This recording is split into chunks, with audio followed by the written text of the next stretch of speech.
اندر ظہر اور عصر کی نماز داخل نہیں ہے، آپ کی زندگی کے اندر مغرب و عشاء نہیں ہے، آپ کی زندگی کے اندر فجر نہیں ہے، اور آپ چین چاہتے ہو، چین آپ کو نہیں مل سکتا، سکون آپ کو نہیں مل سکتا، اس لیے کہ تمام مصادر سعادت میں سب سے پہلی چیز ایک مومن بندے پر جو عائد ہے وہ چین اور سکون کا متلاشی آدمی نماز کے اندر ہی صرف حاصل کر سکتا ہے۔ اس نمازی آدمی سے پوچھئے جو نماز پڑھ کے نکلتا ہے تو اس کے دل کے اندر کیسی فرحت آتی ہے۔ کتنے سارے لوگ یہ کہتے ہیں کہ مسجد کے اندر آئے نیند آ گئی۔ آپ دنیا کے بازار میں تھے، آپ اپنے گھر میں تھے، آپ کو نیند کیوں نہیں آ رہی تھی؟ ظاہر سی بات ہے کہ اللہ کا گھر ہے، یہاں ٹینشن سے الگ ہو کر کے زندگی ہو جاتی ہے، یہاں اللہ کے حوالے خلوص دل لے کر کے آپ مسجد کے اندر تشریف لائیں، آپ کہتے ہو نیند آ رہی ہے۔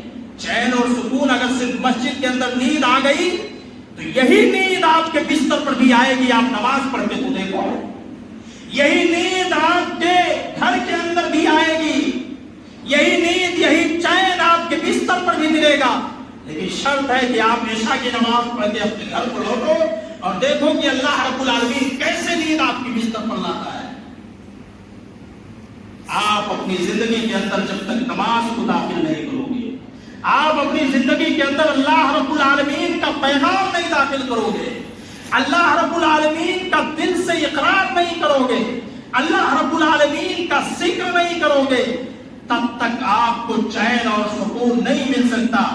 میں بتاؤں، پیارے نبی علیہ السلام نے بیان فرمایا جعلت قرۃ عینی فی الصلاۃ، کہ صحابہ کرام میرے آنکھوں کی ٹھنڈک، میرے آنکھوں کا سرور نماز میں ہے۔ آپ مسجد کے اندر آئے، گرد و غبار سے اٹے پٹے تھے، آپ نے اسی نماز کے بہانے جب اپنے چہرے پر پانی ڈالا اور 3 مرتبہ آپ نے اپنے آنکھ سمیت اپنے چہرے کو دھلا اور اس کے بعد پاکیزہ ماحول میں آئے، آپ کو چین اور سکون وہاں بھی ملے گا۔ پیارے نبی علیہ السلام نے کہا میرے آنکھوں کا سرور، میرے آنکھوں کی ٹھنڈک نماز میں رکھ دی گئی ہے، اور آپ نماز کو پڑھے بغیر یہ چاہتے ہیں کہ ہماری آنکھوں کو سرور حاصل ہو۔ میں جس آنکھ سے اپنی بیوی کو دیکھوں، میری بیوی بھی اسی آنکھ سے دیکھے، ہو نہیں سکتا۔ آپ کے بچے اپنی آپ کی آنکھ کو خوش کر دیں، یہ ہو نہیں سکتا۔ یہ حقیقی اور ظاہری طور پر یہ خوشی نظر آئے گی، لیکن اتر کر کے جب آپ اس آدمی کے دل کے اندر دیکھو گے تو باطنی خوشی سے وہ پرے نظر آئے گا۔ دنیا کے اس ماحول میں سفید کپڑے میں ملبوس آدمی، اچھے کپڑے میں ملبوس آدمی لگتا ہے کہ یہ بہت خوش آدمی ہے، لیکن جب آپ اس کے تہ تک جاؤ گے اور اس سفید کپڑے کے پیچھے جو دل ہے پوچھو گے اس دل کو بھی چین اور سکون آپ کے بچوں نے عطا کیا ہے، کہے گا نہیں، میرے گھر کا ماحول ٹھیک نہیں، میرے بچے ٹھیک نہیں، میری بیوی مجھ سے ناراض، میرے گھر والے مجھ سے ناراض۔ ظاہر سی بات ہے جس نبی کا یہ پیغام تھا کہ میرے آنکھوں کی ٹھنڈک نماز میں رکھی گئی، ہم نے نماز کے علاوہ اسے تلاشنا شروع کیا، کیسے یہ چیز ہم کو مل سکتی ہے؟ ایک مسلمان ہونے کے ناطے، ایک مومن ہونے کے ناطے نمازوں سے اپنا رشتہ جوڑیے، اللہ کے گھر سے اپنا رشتہ ہموار کیجئے، مؤذن کے اذان کے کلمات کے ساتھ آپ اپنا رخ مسجد کی طرف بنائیے اور اس کے بعد پلٹ کر کے جائیے، دیکھیے کہ آپ کو کیسا چین اور سکون مل سکتا ہے، آپ کو کیسی راحت مل سکتی ہے، آپ کے دل کو کیسا اطمینان مل سکتا ہے۔ آپ علیہ السلام نے بیان فرمایا موجودہ ماحول اور اس پرآشوب اور پرفتن دور میں جب ہم سکون چاہتے ہیں، پیارے نبی علیہ السلام نے بیان فرمایا جب بھی آپ علیہ السلام کو کوئی غم کا ماحول ہوتا، کوئی تکلیف آپ کو کہیں سے پہنچتی، کوئی رنج و ملال آپ کو کہیں سے نظر آتا، کہتے ہیں بلال آؤ چلو ہم نماز پڑھتے ہیں، آپ وسلم فوراً نماز کے لیے کھڑے ہو جاتے اور سکون حاصل کرتے نماز سے۔ قم یا بلال، ارحنا یا بلال، اے بلال ہمیں نماز کے ذریعے سے ہماری تکلیف کو دور کرو۔ اور ہم نماز پڑھے بغیر یہ چاہتے ہیں کہ ہمیں راحت ملے، ہم نماز پڑھے بغیر یہ چاہتے ہیں ہم کو سکون مل جائے، اور ماحول تو یہ ہے کہ آدمی خود بھی نماز نہیں پڑھتا اور نماز پڑھنے والے لوگوں کو کبھی ترچھی نظر سے دیکھا کرتا ہے. اگر آپ وہ عمل کر نہیں سکتے تو کرنے والے کی برائی کرنا بنتی. دین کا استہزاء و مذاق اللہ برداشت نہیں کرتا ہے. دنیا کی ساری چیز برداشت ہے، لیکن جب کوئی دین کو چیلنج کرتا ہے اور دین کا مذاق اڑاتا ہے تو وہ اللہ رب العالمین کی طرف سے عذاب کا مستحق بن جاتا ہے. اس لیے ہم اپنے ان بھائیوں کی قدر کریں جو بھائی آپ نہیں آ سکتے لیکن آپ کا بھائی مسجد تک آتا ہے. آپ اپنے آپ کو سکون پہنچائیے اس نماز کے ذریعے. اور خود اللہ رب العالمین نے بیان فرمایا یا ایھا الذین آمنوا استعینوا بالصبر والصلاۃ. پیارے اللہ رب العالمین نے کیا کہا؟ اے ایمان والو، اگر تم مدد چاہتے ہو، مدد حاصل کرنا چاہتے ہو، اللہ سے مدد طلب کرنا چاہتے ہو تو بالصبر والصلاۃ، صبر کے ذریعے. صبر کا مظاہرہ، جذبات سے کھلواڑ نہ کیجیے، جذبات سے کھیلیے نہیں بلکہ صبر کا مظاہرہ کیجیے. اور صبر یہ نماز کے ذریعے آپ کو حاصل ہوگا.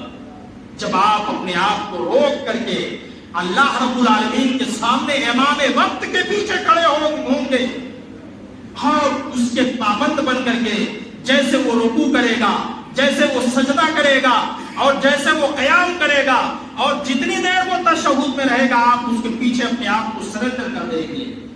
تو آپ نماز کے ذریعے سے مدد حاصل کیجئے اور نماز کے ذریعے سے آپ جو ہے اللہ رب العالمین سے استعانت کیجئے.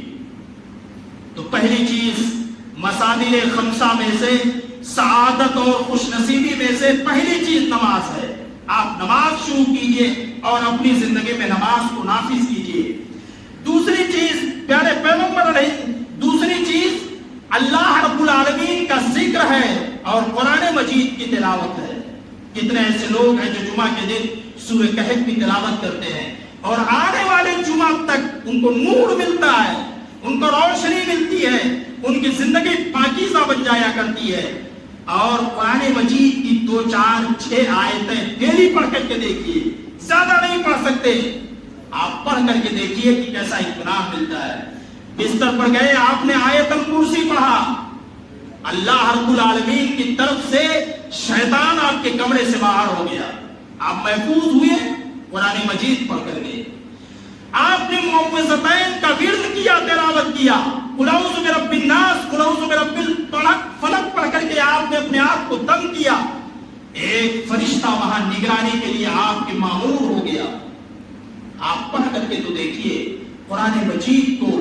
آپ سوتے وقت، جاگتے وقت 2 4 آیتیں 6 آیتیں جو آپ کو یاد ہے، اللہ کے ذکر سے. اور ذکر میں سب سے بڑی چیز تلاوت قرآن ہے. یہ ایک ایسی تجارت ہے جس میں گھاٹا نہیں ہے، جس میں کوئی پیسہ نہیں لگتا، جس میں کوئی مطالبہ نہیں ہے. آپ پڑھ کر کے دیکھیے اللہ رب العالمین آپ کی حفاظت کیسے کرتا ہے. اور اللہ رب العالمین کا ذکر کیجیے، سبحان اللہ، الحمدللہ، لا الہ الا اللہ، اللہ اکبر، سبحان اللہ و بحمدہ، سبحان اللہ العظیم، لا حول ولا قوت الا باللہ. اللہ اکبر کے ساتھ آپ اپنی زبان کو تر تو کیجئے، آپ کی زبان پاکیزہ ہوگی، آپ کے زبان سے گناہ جو ہوئے ہیں، جو سرزد ہوئے ہیں وہ ختم ہوں گے، آپ کی زندگی پاکیزہ بنے گی. تو دوسری چیز اللہ رب العالمین کا ذکر ہے.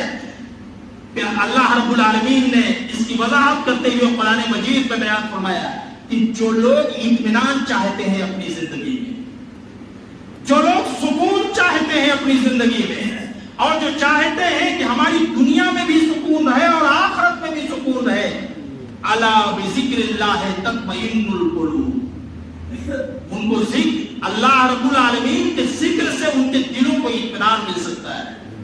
تو آئیے، ڈپریشن میں آپ اپنی زندگی کو جی رہے ہیں، چین اور سکون آپ کی زندگی میں نہیں ہے.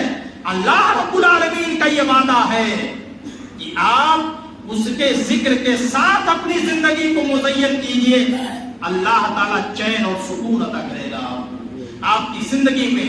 دنیا کے اندر تو ملے گا ہی، انہی کلمات کے کا ورد کرنے کی وجہ سے آپ آخرت کے اندر اللہ کے محتاج ہو جائیں گے. اور جب بندہ اگر خود سے ذکر نہیں کر سکتا ہے، کوئی ذکر کر رہا ہے، کوئی اللہ رب العالمین کی آیتوں کی تشریح کر رہا ہے، اس کے پاس تھوڑا رک کے بیٹھ گیا، بہت اہم بات ہے۔ ہم کچھ کر نہیں سکتے، لیکن دیکھا کہ یہاں قرآن و حدیث کی بات ہو رہی ہے، ایک عام آدمی آ کر کے اس مجلس میں شریک ہو گیا، لیکن جان نہیں پایا کہ کیا ہو رہا ہے۔ اتنا جانا کہ وہاں قرآن و حدیث کی بات ہو رہی ہے، اگرچہ اس کے پلے نہیں پڑا، لیکن کل قیامت کے دن چونکہ ان لوگوں کے جرمت میں آ کر کے بیٹھ گیا تھا، اس لیے وہ اگر جنت میں جا رہے ہیں تو وہ بھی جنت میں جا رہا ہے۔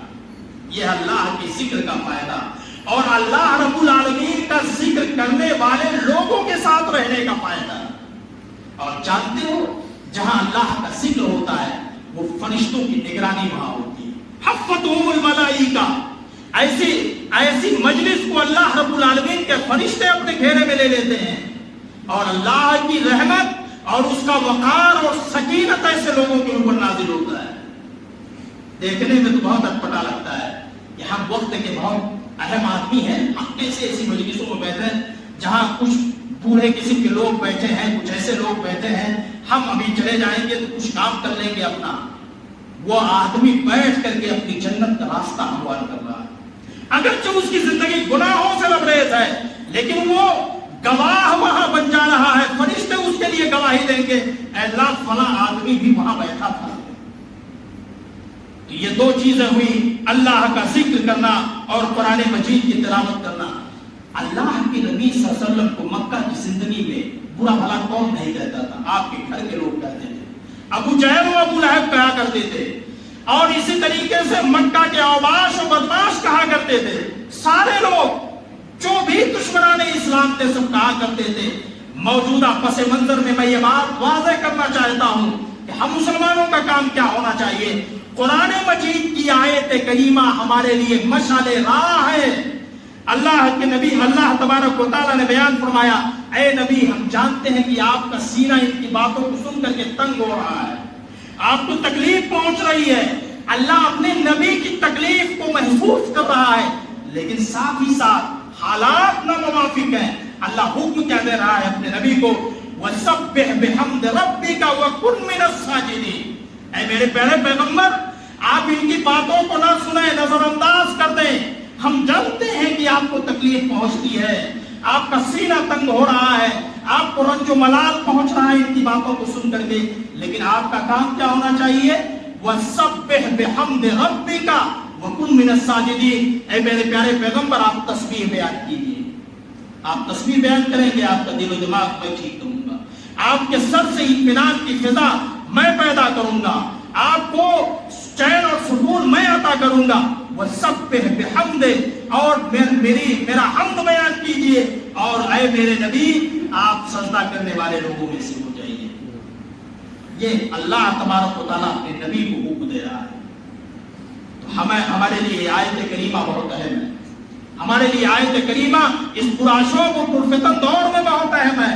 ہم اللہ کی تسبیح بیان کریں، اللہ کی حمد بیان کریں، اور سجدہ کرنے والے لوگوں میں سے ہو جائیں۔ اور مختصر طور پر تیسری بات جو مصادر خمسہ میں سے ہے، سعادت اور خوش نصیبی کے، اسی میں سے ہے بر الوالدین۔ اللہ تبارک و تعالیٰ نے اگر ہمیں والدین عطا کیا ہے اور وہ بڑھاپے کی عمر کو پہنچ چکے ہیں، آپ ان کے ساتھ خیر خواہی کریں، ان کے ساتھ اچھا برتاؤ کریں، ان کے ساتھ چین اور سکون کے ساتھ زندگی گزاریں، اور بڑھاپے کی وجہ سے جو کڑواہٹ آ جاتی ہے، جو بدمزگی آ جاتی ہے، اور جو بچوں جیسی حرکت والدین کرنے لگتے ہیں، ان پر آپ صبر کا مظاہرہ کریں، ان کو ڈانٹیں نہ، ان کو ڈپٹیں نہ۔ اس لیے کہ اس عمر میں پہنچنے کے بعد آدمی پھر بچہ بن جاتا ہے اور بچوں جیسی ضد کرنے لگتا ہے۔ تو آپ وہاں خاموش ہو جائیں، آپ وہاں اچھا برتاؤ کرنے کی کوشش کریں، آپ وہاں اچھے طریقے سے ان کے سامنے ہر حال میں پیش آنے کی کوشش کریں، اس لیے کہ آپ کو چین اور سکون نہیں مل سکتا اگر آپ کے والدین خوش نہیں ہے آپ سے۔ نہ دنیا میں آپ کو چین ملے گا، اور نہ ہی آخرت میں اللہ رب العالمین معافی کا پروانہ آپ کو عطا کرے گا۔ اس لیے اگر دنیا میں آپ چاہتے ہیں کہ چین اور سکون ملے، تو اپنے والدین کے ساتھ حسن سلوک کریں، آپ دنیا کے اندر ان کے ساتھ بہتر برتاؤ کریں، اور آخرت میں انہی کی وجہ سے اللہ رب العالمین آپ کو چین اور سکون کی زندگی عطا کرے گا، راحت کی زندگی عطا کرے گا، اور آپ کو کامیابی کے درجے تک اللہ تعالیٰ پہنچائے گا۔ اگر کوئی شخص یہ چاہے کہ میں اپنے والد اور والدہ کو نظر انداز کر کے نماز پڑھ کے جنت حاصل کر لوں، کوئی حاصل نہیں کر سکتا۔ کوئی یہ سوچے کہ اپنے والدین کو نظر انداز کر کے میں حج کر کے جنت میں چلا جاؤں، یہ ہو نہیں سکتا۔ اگر ماں کے قدموں کے نیچے اللہ نے جنت رکھی ہے تو باپ وہ جنت کا بیچ کا دروازہ ہے، جب تک اجازت نہیں دے گا آپ جا نہیں سکتے۔ وَقَضَىٰ رَبُّكَ أَلَّا تَعْبُدُوا إِلَّا إِيَّاهُ وَبِالْوَالِدَيْنِ إِحْسَانًا إِمَّا يَبْلُغَنَّ عِندَكَ الْكِبَرَ أَحَدُهُمَا أَوْ كِلَاهُمَا فَلَا تَقُل لَّهُمَا أُفٍّ وَلَا تَنْهَرْهُمَا وَقُل لَّهُمَا قَوْلًا كَرِيمًا۔ العالم میں کہنا ہے، اور ان کی زندگی نہ رہنے کے بعد رَبِّ ارْحَمْهُمَا كَمَا رَبَّيَانِي صَغِيرًا، آپ کو پڑھتے رہنا ہے، اور جیسا آپ اپنے والدین کے ساتھ کریں گے، وہ جو چھوٹے چھوٹے بچے ہیں وہ دیکھ رہے ہیں، ویسا ہی سلوک آپ کے ساتھ ہوگا۔ یہ دنیا کی پرمپرا ہے، جیسا کرو گے ویسا بھرو گے۔ اور پانچویں چیز صحبت صالحہ ہے۔ آدمی یہ چاروں چیز اسی صورت میں حاصل کر سکتا ہے جب وہ اچھے لوگوں کی صحبت اختیار کرے۔ آج باہر کی صحبت بعد میں آدمی کو ہلاک کرتی ہے، گھر کی صحبت پہلے مار ڈالتی ہے۔ اس لیے کہ آج شادی بیاہ کا جو رسم و رواج ہے، نہ خاندان دیکھا جاتا ہے، نہ عزت و آبرو دیکھی جاتی ہے، یہ دیکھا جاتا ہے کہ یہاں سے ہم کو کتنا ملنے والا ہے، لڑکی کیسی ہے کوئی پتہ نہیں ہے، ہاں وہ ہم کو اتنا دے گا۔ ہم نے اسی بنا پر اپنے بیٹے کو بیچ کر کے جو بہو خریدی ہے، وہ بہو سعادت مند آپ کے گھر کے لیے ہو نہیں سکتی۔ آج گھر ہی سے ماحول بگڑ رہا ہے، گھر ہی سے ماحول بگڑ رہا ہے، اس لیے کہ ہم نے جو بنیادی چیز تھی، سکون بعد میں چاہتے ہیں، لیکن سکون پہلے آپ بیچ دیتے ہیں۔ وہ لیا ہوا وہ پیسہ کتنے دن تک آپ اس سے اپنی زندگی کو گزارو گے؟ ظاہر سی بات ہے، جو بیٹا بیچ کر کے آپ بہو لے کر کے آئے، وہ آپ کو چین اور سکون نہیں دے گی۔ وہی بہو چند دنوں کے بعد آپ سے الگ ہو کر کے اپنی زندگی کا راستہ الگ چن لیتی ہے۔ آپ نے بازاروں میں دیکھا ہوگا، شوہر سعودی کما رہا ہے، محنت کی کمائی کر رہا ہے، بامبے ہے اچھی کمائی کر رہا ہے، اور یہاں باپ اور ماں سے ناراض ہو کر کے آپ نے اپنی بیوی کو تنہا چھوڑ دیا ہے، اور آپ فخر سے وہاں بیان کرتے ہو کہ میری بیوی جاتی ہے اور اچھا یہ سامان اتنے ہی میں لے کے آتی ہے۔ آپ نے کبھی غور کیا اپنے بچوں پر؟ آپ نے کبھی نظر ڈالی اپنی بیوی پر؟ وہ بیوی کیسے آپ اس سے مطمئن ہو گئے، جس کے بارے میں پیارے نبی علیہ السلام کی حدیث ہے کہ اگر کوئی عورت تنہا جاتی ہے بغیر محرم کے بازار کے اندر، مارکیٹ کے اندر، تو اس کے ساتھ شیطان ہوتا ہے، اگر محرم نہیں ہے تو شیطان ماں ہوتا ہے۔ آپ نے اس پر غور نہیں کیا، اور آپ ماحول اچھا چاہتے ہو تو آپ نیک لوگوں کی صحبت اختیار کر کے آپ دنیا کے اندر بھی اچھا ماحول بنا سکتے ہو، اور اسی صحبت کی بنیاد پر اللہ تبارک و تعالیٰ کو قیامت کے دن ہمیں اور آپ کو چین اور سکون کی زندگی دے گا۔ اس کی ایک چھوٹی سی مثال میں بتاتا ہوں، قرآن مجید کی آیت کریمہ ہے، الاخلاء یومئذ بعضهم لبعض عدو الا المتقین۔ کل قیامت کے دن جتنے آپ کی اس دنیا کے دوست ہیں، سب اپنا الگ الگ راستہ بنا لیں گے، سوائے اس آدمی کے جو آپ کے ساتھ نماز پڑھتا تھا، سوائے اس آدمی کے جو خیر اور بھلائی کا آپ کو حکم دیتا تھا، سوائے اس آدمی کے جو آپ کی زندگی میں آپ کا خیر خواہ تھا، سوائے اس آدمی کے، اس رشتہ دار کے جو آپ کے ساتھ نیک اور بھلائی کے کام کرتا تھا، وہی صرف آپ کے ساتھ بچے گا، ورنہ وہاں آپ کے دل کے درد کی دوا وہاں دینے والا کوئی ملے گا نہیں سوائے اس نیک آدمی کے، اس نیک شخص کے۔ اس لیے آپ اپنی زندگی کے اندر اپنی چودراہٹ الگ رکھو، اپنی چودراہٹ الگ رکھو، دنیا کے معاملے میں اپنے بزنس کے طریقے الگ رکھو، لیکن جب دین کا معاملہ آ جائے